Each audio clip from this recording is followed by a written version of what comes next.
Meus amigos, Pai do Senhor Jesus, Gabriel Chagas aqui para você, mais um café abençoado. E hoje, café expresso curtinho de número 3. Esse café expresso que vai nos proporcionar mais um devocional para edificar nossa vida, nossa semana e quem sabe a nossa jornada como um todo, né? Então, para você começar a se inteirar no que vai acontecer nesse devocional, eu já vou pedindo para você, se estiver ouvindo pelo Spotify, deixar aquela estrelinha para poder notificar ao Spotify, a plataforma, que esse canal tá uma bênção, que esse canal é top. Deixa teu comentário, e se você tá ouvindo pelo YouTube, deixa seu like, se inscreve no canal, ativa o sino para você abençoar o canal e também, com certeza, você será poderosamente abençoado. Agora, você deve estar se perguntando, você leu o tema, você leu o título desse podcast, desse episódio, e deve estar se perguntando como que isso pode acontecer, né? O que estava ruim conseguir piorar. E a proposta desse devocional é trazer algumas lições sobre situações que podem acontecer na vida de qualquer um e ainda mais, né? Acontecem na vida de muita gente. Situações em que as coisas estão ruins, a expectativa é que melhore, mas a situação consegue piorar. O que fazer quando estamos nos empenhando, orando, aplicando a nossa fé em um momento difícil, com a expectativa que melhore e a situação, na verdade, consegue ser pior do que antes? O que faremos? O que será que nos espera, que nos aguarda quando isso acontece? É isso que nós vamos ver nesse devocional, a partir da vida ministerial de Paulo, a partir mais precisamente, né, na segunda carta aos Coríntios, que é uma fase ali que nós vamos compreender o que Paulo estava passando e vamos tirar lições que vão edificar nossa vida, e não somente vão nos edificar, mas vão nos mostrar o caminho de superar esse momento, triunfar nesse momento e glorificar o nome do Senhor nesse momento. E vamos desfrutar da vitória do Senhor por meio dessa experiência também. Então fica ligado, se você não está passando nenhum momento difícil, fica tranquilo que esse devocional não é para profetizar momentos difíceis, mas é para poder preparar pessoas para, caso passem ou se estiverem passando, saberem superar por meio dessas lições. Então prepara teu café, prepara tua xícara, abra sua Bíblia e vamos desbravar os ensinos do Espírito Santo por meio da segunda carta aos Coríntios.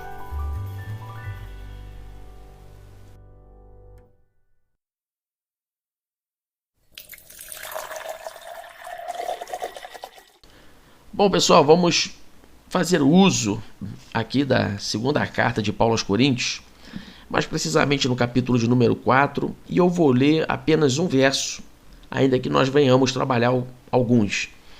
Mas o verso que eu vou fazer uso é o verso de número 8. Segunda carta aos Coríntios, capítulo 4, verso de número 8, vai estar escrito assim: sofremos pressões de todos os lados, contudo, não estamos arrasados. Ficamos perplexos com os acontecimentos, mas não perdemos a esperança. Olha só. O que está acontecendo aqui nessa segunda carta aos Coríntios? Quando a gente pega o contexto aqui, desde a primeira carta de Paulo, a gente compreende que a primeira carta de Paulo aos Coríntios é uma carta que está cheia de problemas a serem resolvidos. E a proposta de Paulo é essa, né? Resolver os problemas. E são problemas dos mais diversos. Problemas de dissensão e facções dentro da igreja, problemas de imoralidade sexual, problema de matrimonial, problema no culto, a maneira de cultuar estava equivocada, o exercício dos dons estava desordenado, a compreensão da ressurreição de Jesus estava distorcida, a compreensão da vinda de Jesus estava distorcida também. Que mais? E o principal, né? O principal era que o ministério de Paulo estava sendo acusado, difamado, caluniado de ser um ministério falso, ou um ministério que estivesse sendo um charlatanismo para se aproveitar da fé dos irmãos e arrecadar recurso para o seu próprio ministério, e que Paulo não era verdadeiramente um apóstolo, mas um apóstolo de fachada. Então tudo isso vai sendo trabalhado na primeira carta. Paulo faz as suas defesas, ao mesmo tempo trabalhando os problemas da igreja e com a expectativa de que aqueles problemas sejam solucionados. Então você tem uma situação ruim na primeira carta aos Coríntios. E o problema disso também se dá que Paulo, em Atos capítulo de número 18, fez um esforço extraordinário para poder fundar essa igreja e conseguir fundamentá-la na rocha, né? Que é Cristo, ou seja, fundamentá-la nas doutrinas bíblicas, na doutrina do Espírito Santo, por meio de uma fé salvífica e tudo mais. No entanto, que o próprio Deus vai dizer lá em Atos capítulo 18 para Paulo, estou até abrindo aqui o capítulo na íntegra, que Paulo vai estar com um certo medo, não é? Certo medo de estar ali, parece, aparentemente esse medo. E Paulo, quando chega em Corinto, ele começa a fazer um trabalho e Deus fala o seguinte para ele. Está aqui mais precisamente em Atos, capítulo de número 18, verso 9, vai dizer o seguinte: numa certa noite o Senhor falou com Paulo por meio de uma visão, dizendo: não tenhas medo, continua pregando e não te cales, né? Pois eu estou contigo e nenhuma pessoa ousará fazer mal ou ferir-te, porquanto tenho muita gente nesta cidade. Então Paulo ficou ali trabalhando em Corinto, se empenhando, colocando ali a sua vida em jogo, o seu suor, o seu empenho, a sua dedicação, enfim. Muita coisa Paulo fez em prol daquela cidade, daqueles irmãos, para fundamentar a igreja debaixo do Espírito Santo. E o que se espera de quando a gente faz um grande esforço é a gente ter grandes resultados. Então Paulo aguardava um grande resultado do povo, né, da igreja de Corinto, o que ele não obtém na primeira carta aos Coríntios. Essa primeira carta, você vê que não é uma carta de gratidão ou uma carta de celebração, mas é uma carta de exortação, de instrução, de discipulado, de paciência.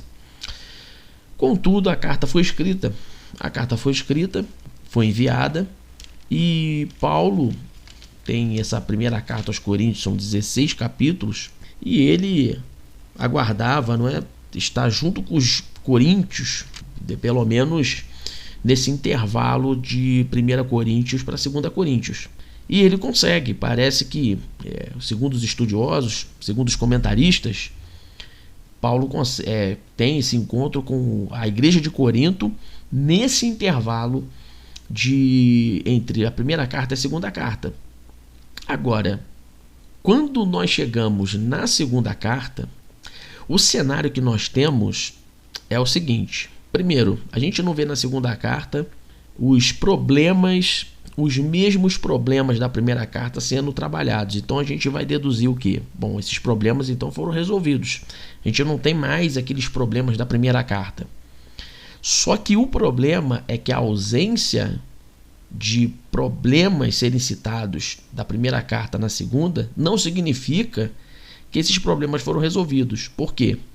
Porque da mesma maneira que não temos Paulo novamente trabalhando esses problemas na segunda carta, também não temos nenhum resultado desses problemas resolvidos. Não temos Paulo falando que eles melhoraram, que eles fizeram, que eles estiveram sendo submissos ao ensino, que eles foram quebrantados, nada disso. E o pior, o que nós temos aqui é uma divergência muito maior entre os irmãos de Corinto e Paulo.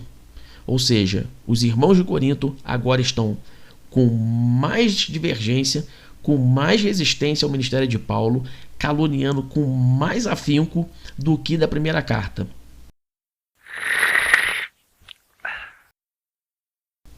E o que isso significa? Significa que a situação na segunda carta está pior do que a primeira, porque, segundo comentaristas, a situação de tensão na carta é gravíssima. Há uma situação grave, a tensão é grave, não é uma tensão qualquer, é uma tensão a ponto de estarem se levantando facções dentro da igreja para poder votarem, né, ou quem sabe promoverem um discurso de expulsarem de vez Paulo do ministério da igreja e do, quem sabe, até do apostolado, e Paulo ser excomungado do ministério da igreja. Então a situação está gravíssima, e não somente está grave e tensa entre Paulo e os coríntios, mas Paulo também, na segunda carta aos coríntios, ele já tinha vivido experiências dificílimas. Então Paulo não está em uma boa fase na sua vida ministerial, não no que se refere ao seu desempenho ministerial, mas no que se refere ao ambiente do ministério. O ambiente está difícil, e o ambiente está pior do que no momento em que ele escreveu a primeira carta. E é aqui que a gente vê ele relatando o momento de tensão que está pior, no verso 8 que nós lemos, onde ele diz que sofre pressão por todos os lados, coisa que ele não escreve na primeira carta. Só que Deus, por meio do Espírito Santo, nos traz pelo menos 4 lições que Paulo vivenciou e conseguiu superar esse tempo difícil, e que vai nos ensinar a superar momentos difíceis. Porque acontece semelhantemente na vida de cada um de nós a situação que Paulo passou, e obviamente dentro do nosso contexto, né? O contexto de Paulo eu já passei, mas no nosso contexto às vezes a gente passa situações em que a gente quer resolver uma coisa, quer resolver um problema, quer resolver uma situação, e quando a gente envia uma solução que foi desenvolvida por meio da nossa vida, a gente já espera, bom, agora a notícia que eu vou ter de volta vou ter o resultado, eu terei de volta agora um tempo de alívio, um tempo de refrigério, as coisas vão se resolver. E nem sempre acontece dessa forma. E ainda mais em casos em que pessoas se dedicaram profundamente em uma situação, às vezes até edificaram projetos, trabalhos, edificaram alguma situação benéfica para a família, e no final estão sendo caluniadas, difamadas, e quanto mais ela tenta se defender, mais piora a calúnia, a difamação, a afronta, a dissensão, a tribulação, a tragédia. Tem pessoas que passam já no cenário da saúde, a saúde está no cenário X, e a pessoa fala, agora eu vou me dedicar à saúde, eu vou cuidar da minha saúde, eu vou ir para academia, eu vou fazer dieta, e quando volta no médico, o médico dá uma notícia pior do que o estado anterior. Mas isso não é o fim. Quando uma coisa piora, não significa que é o fim da jornada. Pelo contrário, isso está sendo apenas uma ferramenta de Deus para aprimorar algumas situações de um lado, para salvar algumas almas de outro, para justificar o ministério, a pessoa, o caráter da pessoa de um lado, para provar a fé da pessoa de outro, e no final, quando a vitória chegar, Jesus ser glorificado por completo por meio da nossa vida. Agora, como que isso vai acontecer? Vamos partir para a primeira lição em que nós vamos obter desse devocional no capítulo 4 de 2 Coríntios. A primeira lição a gente encontra no verso de número 1, que vai dizer: portanto, tendo este ministério pela misericórdia que nos foi outorgada, não desanimamos. Olha só a primeira lição de Paulo. Paulo está dizendo, por mais que eu esteja passando por tudo isso, por mais que a situação tenha piorado, eu reconheço uma coisa: eu recebi esse ministério, não foi por mérito, foi por misericórdia, e creio que nós vamos romper com esse ministério que nos foi dado, e por isto nós não desanimamos. A primeira lição que Paulo vive e que o Espírito Santo nos traz é: não desanime, mesmo que a situação piore. Não desanime. Como que Paulo viveu uma situação tão tensa e conseguiu se manter animado? Por meio de duas coisas que Paulo desenvolveu durante a sua jornada, não durante o seu momento, para que ele viesse estar sempre animado. Perceba isso. Paulo desenvolveu algo na jornada e não no momento. Porque isso aqui é importante, porque tem pessoas que querem desenvolver posturas e querem desenvolver relacionamento com Deus por meio de um momento, e às vezes não obtém o resultado que deve ser obtido, e aí se frustra. Por quê? Porque existem coisas que não têm que ser desenvolvidas no momento, mas tem coisas que devem ser desenvolvidas ao longo de uma jornada. E é por isso que é importante você estar absorvendo tanto essas lições quanto outras mais que a Bíblia nos instrui, para que, mesmo em tempos de bonança, mesmo em tempo de facilidade, em tempo de crescimento, você vai estar pensando: para que eu estou ouvindo isso? Eu não estou num tempo difícil, eu estou num tempo bom. Mas essas lições vão desenvolver postura de fé, postura de ministério, postura de servo de Deus, postura de filho de Deus, postura de imitador de Cristo, postura de alguém que está sempre fundamentado na rocha, animado. Vai desenvolver posturas para quando porventura se chegar, não é? Se porventura chegar um momento difícil, você já está preparado para superar com todo o ânimo que foi desenvolvido na jornada. E o que ele desenvolveu durante a jornada? Como que ele desenvolveu na jornada esse ânimo? Como que ele desenvolveu na jornada essa postura de não abrir mão e conseguir falar: eu não desanimo mesmo que a situação esteja pior? Primeiro, foi por meio da sua vida devocional. A sua vida devocional, Paulo tinha uma vida devocional de palavra, de oração e de consagração. Essa vida devocional simples, que é estar orando diariamente, estar consultando a palavra do Senhor, lendo, meditando, pregando, refletindo, fazendo seus devocionais e se consagrando em louvor, adoração e jejum, foram elementos simples que ele foi praticando ao longo da sua jornada, que quando chegou esse momento difícil, desenvolveu essa posição de não abrir mão do ministério, crendo no futuro, não abrindo mão da fé e se mantendo animado. Isso gerou em Paulo, a vida devocional de Paulo gerou uma vida de uma pessoa determinada. A vida devocional vai gerar para você uma pessoa determinada. Por quê? Porque quando você está tendo o devocional com Deus, quando você vai gerando essa determinação no seu coração, você gera também, juntamente com a determinação, uma convicção. Preste atenção nisso.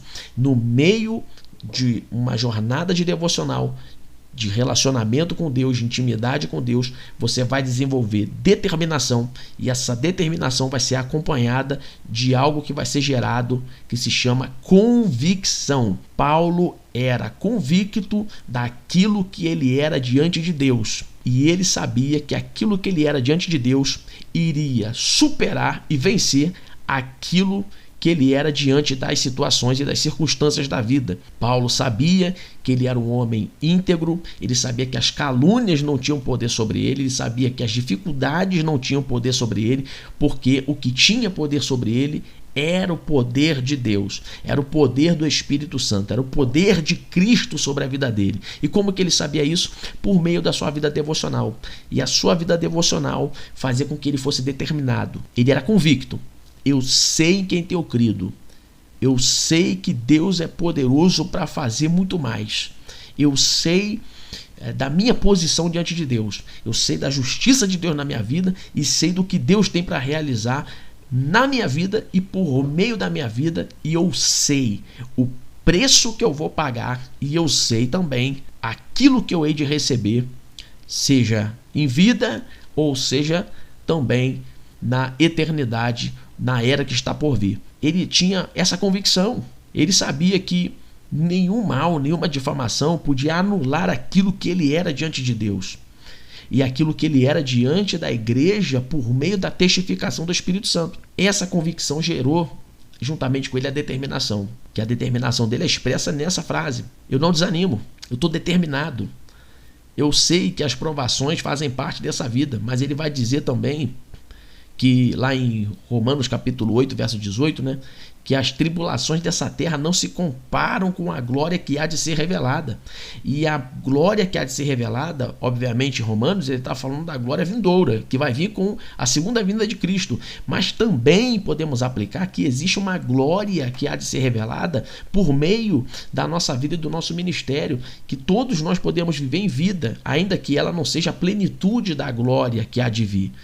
Mas há uma glória a ser revelada, um futuro glorioso a ser revelado para cada um que permanece em Cristo, convicto, determinado, com uma vida devocional arraigada, com uma jornada desenvolvida, e quando chega um momento difícil que consegue piorar, esse momento não consegue nos parar. Então a primeira lição que você vai tirar nesse devocional é: não desanime, tenha uma vida devocional, tenha uma vida de desenvolver um hábito, de desenvolver um relacionamento, uma posição durante uma jornada inteira. Tenha um devocional que vai fazer você ser convicto do que você é diante de Deus, do que Deus é para você, do que Deus é em você, do que Deus é na circunstância, e seja alguém determinado, alguém que vai dizer: a situação pode estar pior, eu posso ter entrado num barco com chuva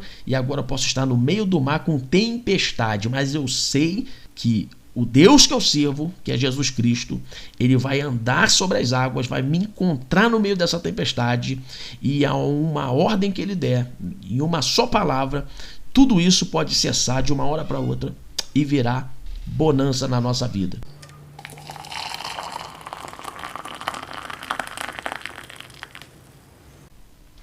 Seja determinado, seja convicto, seja alguém com um devocional afiado para quando chegar momentos muito difíceis, você passar por essa tempestade. Segunda coisa que Paulo vivencia, tira lições, e nós podemos aprender com ele, com o Espírito Santo. A segunda lição está no verso de número 4, verso de número 5.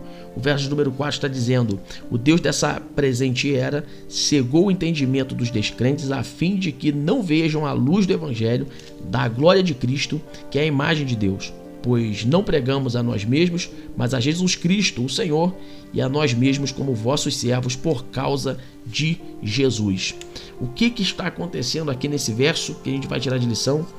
Paulo está vendo, principalmente no verso 4, no verso 4 e no verso 3. Eu esqueci de citar o verso 3. O verso 3 está escrito: contudo, se o nosso evangelho está encoberto para os que estão perecendo, contudo, se o nosso evangelho está encoberto para os que estão perecendo, é que está encoberto.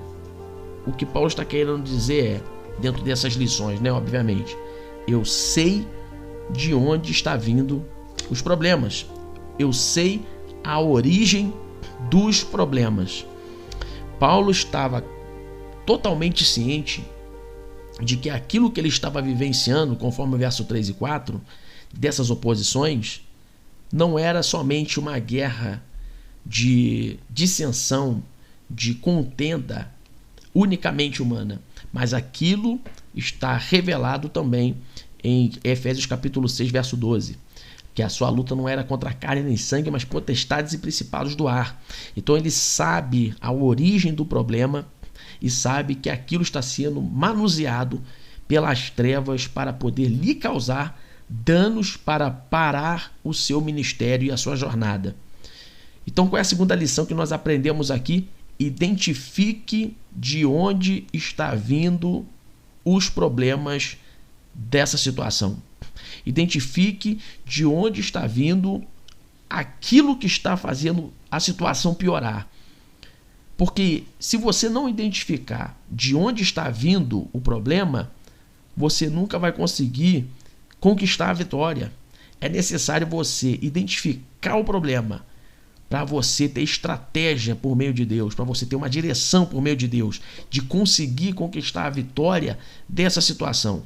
Então, se o seu problema é espiritual, você só vai vencer com armas espirituais.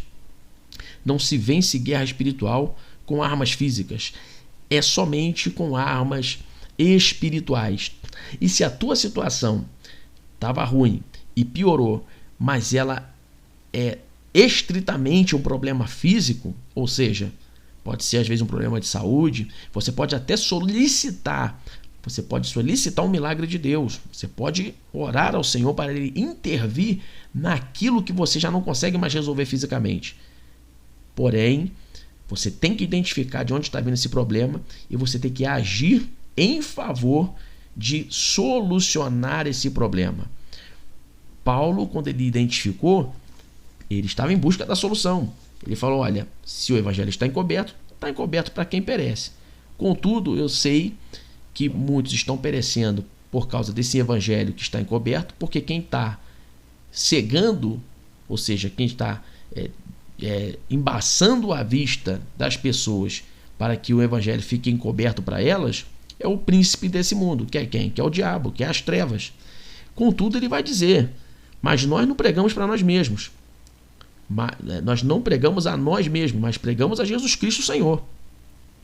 E a nós mesmos como vossos servos por causa de Jesus. Ou seja, Paulo continua dizendo, o método, eu identifiquei de onde está vindo a luta. Agora eu vou solucionar com o método. Qual é o método? Continuar sendo imitador de Cristo, servindo aos irmãos como servo de Jesus. E ele vai continuar, porquanto foi Deus quem ordenou das trevas resplandeça a luz, pois ele mesmo resplandeceu em nossos corações para a iluminação do conhecimento da glória de Deus na face de Cristo. Então Paulo está dizendo, foi Deus que iluminou, foi Deus que trouxe essa iluminação no nosso coração para que, a fim de que nós estejamos pregando, vocês sejam iluminados, essa treva que embaça a vista seja dissipada, aquilo que está encoberto para os que perecem venha finalmente aparecer para que eles compreendam o que eles estão fazendo, aquilo que nós estamos vivendo, e que Deus nos justifique e que Deus salve essas pessoas que estão fazendo com que essa situação piore. Então Paulo está pegando essa lição. Eu não vou desanimar, eu sei de onde vim, eu sei para onde eu vou e eu sei de onde está vindo o problema. E a solução é se manter na posição, continuar pregando, continuar fazendo, continuar realizando, porque eu sei que por meio dessa posição contínua, por meio dessa confiança no Senhor, em breve essa tempestade vai passar. Por quê? Porque tempestade não dura muito tempo. Tempestade, ela pode fugir do controle, mas o tempo da tempestade é sempre curto. E Paulo sabia. Essa tempestade tem uma origem, mas por mais que eu saiba a origem, por mais que pareça descontrolado e fuja, do domínio humano, eu sei que essa tempestade vai passar, porque não está no nosso domínio, mas está no controle de Deus. Terceira e última lição, Paulo vai dizer no verso 7. Terceira e penúltima lição, Temos, porém, esse tesouro em vasos de barro para demonstrar que este poder que a tudo excede provém de Deus e não de nós mesmos. Então, terceira lição é que Paulo reconhece que ele é vaso de barro. Está aqui, porém, temos esse tesouro em vasos de barro, o tesouro do evangelho, o tesouro do ministério, o tesouro de Cristo, da salvação, da proclamação que Cristo é o Salvador, que é propriamente o evangelho, que Jesus morreu e ressuscitou ao terceiro dia, que proporciona salvação aos pecadores e que em breve irá voltar. Esse é o tesouro, mas ele está inserido onde? Em vaso de barro. Quando nós compreendemos Paulo dizendo que, por mais que ele tenha um tesouro, ele é vaso de barro, isso nos traz mais uma lição. Reconheça o que você é e as suas limitações. E como que eu faço depois que eu reconheço o que eu sou e as minhas limitações?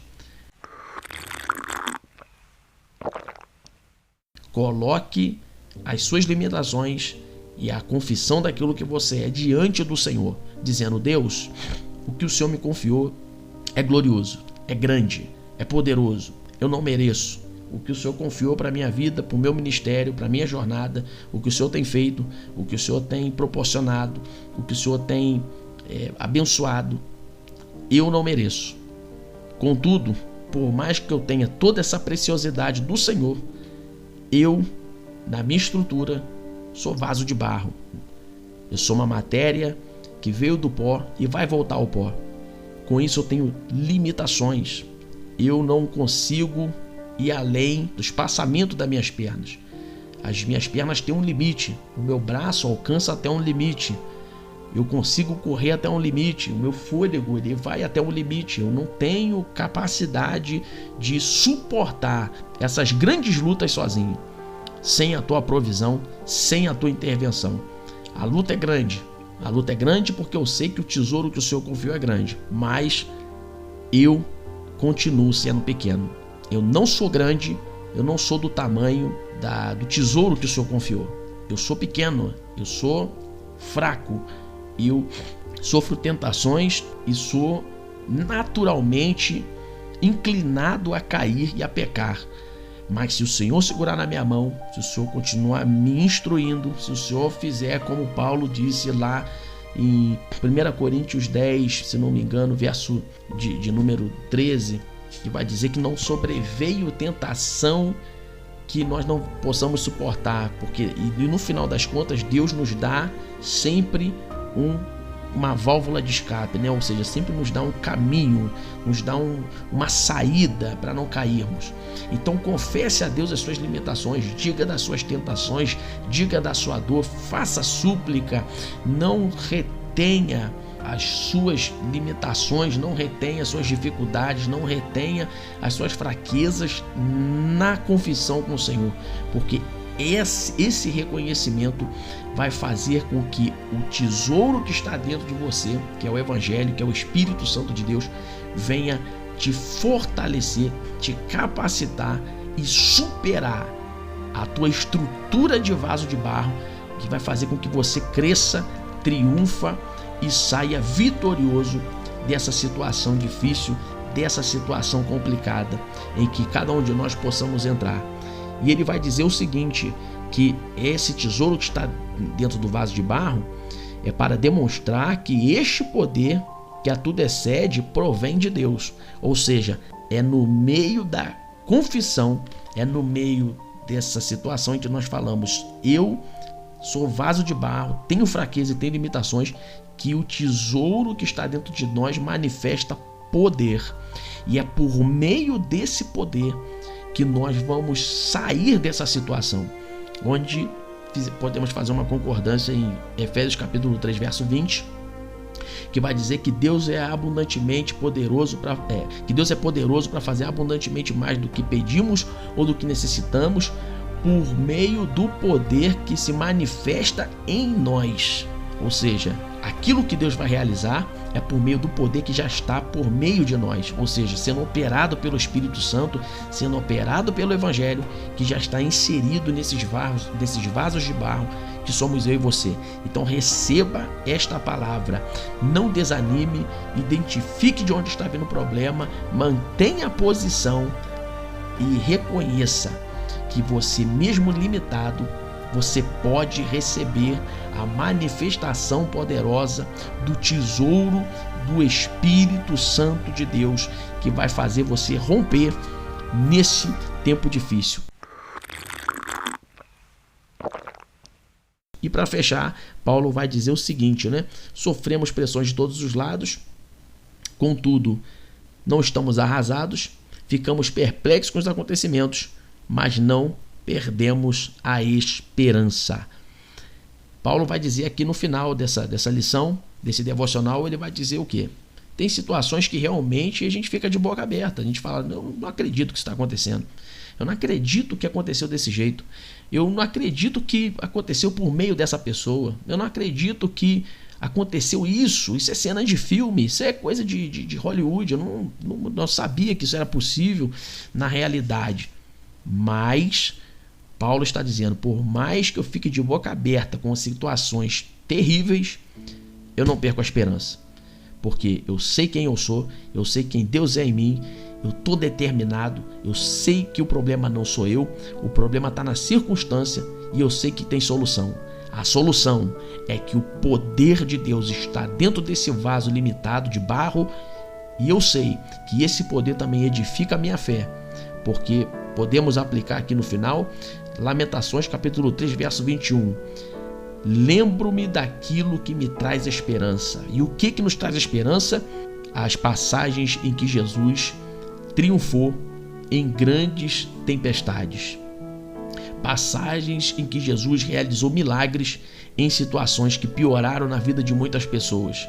Passagens em que Jesus esteve sofrendo por nossos pecados, passou por uma situação pior do que a situação de Adão e triunfou por meio dessa situação terrível, morrendo e ressuscitando e trazendo para nós justificação, santificação e vida eterna. E que, por mais que essa situação na terra esteja pior do que eras passadas, Jesus irá voltar para trazer a plenitude da paz, onde não haverá mais, por mais que a gente pense que a situação não vai se acertar, ela vai se acertar, ela vai acontecer, porque a Nova Jerusalém em breve vai descer para todo aquele que foi determinado, que permaneceu, que não desanimou e que manteve a sua esperança de pé. Mantenha a esperança, mantenha a sua fé convicta. Uma fé, uma esperança, uma fé convicta não significa que nós não vamos sofrer, que nós não vamos chorar. Porém, o choro, né, a gente pega o texto clássico, né? O choro dura uma noite, mas a alegria vem pela manhã. E a situação não pode desestabilizar aquilo que nós somos e aquilo que Deus é por meio de nós, sobre nós e através de nós. Receba essa palavra. 4 lições para superar tempos extremamente difíceis e triunfar quando tudo parece estar pior.